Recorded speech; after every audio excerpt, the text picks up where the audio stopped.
socialized housing dito sa Barangay Lorega.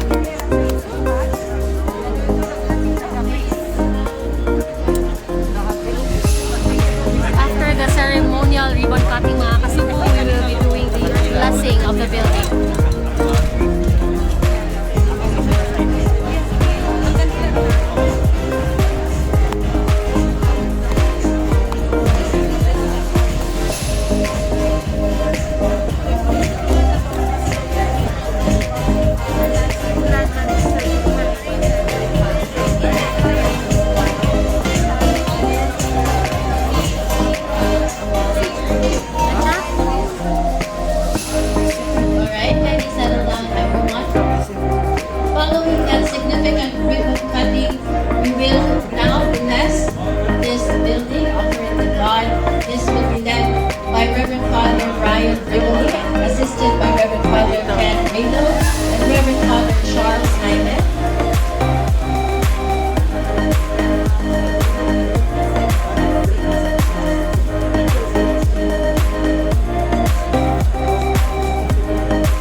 We're going to offer His prayer and blessing as we ask the Lord for His goodness.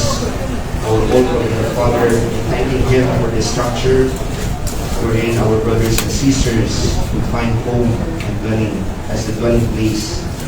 And we also ask the intercession of the Blessed Virgin Mary to continue to offer us the mantle of her protection, especially those who would reside in this home. In the name of the Father, and of the Son, and of the Holy Spirit, Amen. Peace be with this home and all those who live in here. The Lord be with you and with your spirit. When Christ took flesh through the Blessed Virgin Mary, He made His home with us. Let us now pray that we will enter these homes and bless them with His kind presence. May He always be here among you. May He nurture your love for each other, share in your joys, comfort you in your sorrows.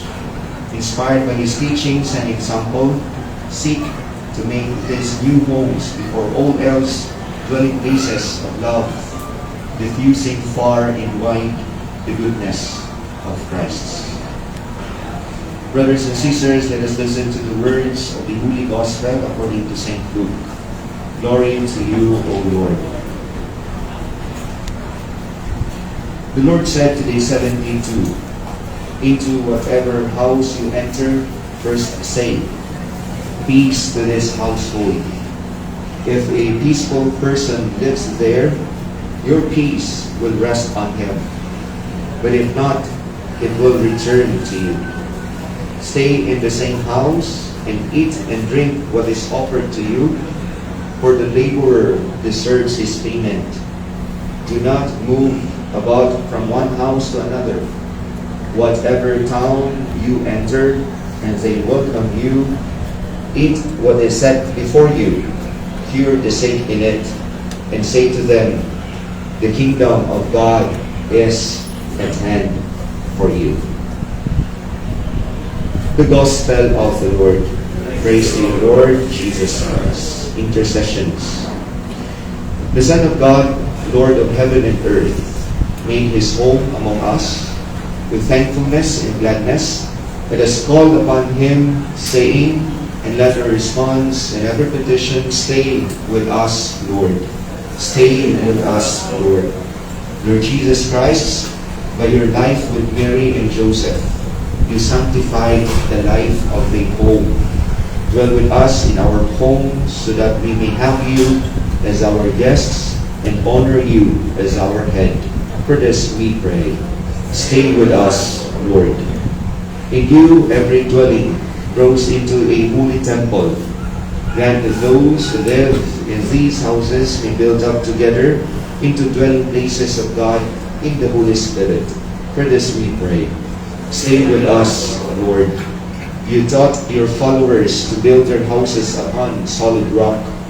Grant that the members of the family and household may hold fast to your teachings, and free of all discord, serve you with their whole heart.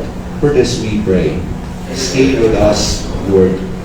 You had no place to lay your head, but in uncomplaining poverty, you accepted the hospitality of your friends. Grant that through our help, people who are homeless may obtain decent housing. For this we pray. Stay with us, Lord. Let us pray. Lord, be close to your servants who move into these houses and ask for your blessing. Be their shelter when they are at home, their companion when they are away, and their welcome guests when they return. And at last, receive them into dwelling places you have prepared for them in your Father's house, where you live forever and ever. Amen. As we move around and bless the whole building, let us offer Marian songs to dedicate these houses, to this dwelling place, to the intercession of the Blessed Virgin Mary.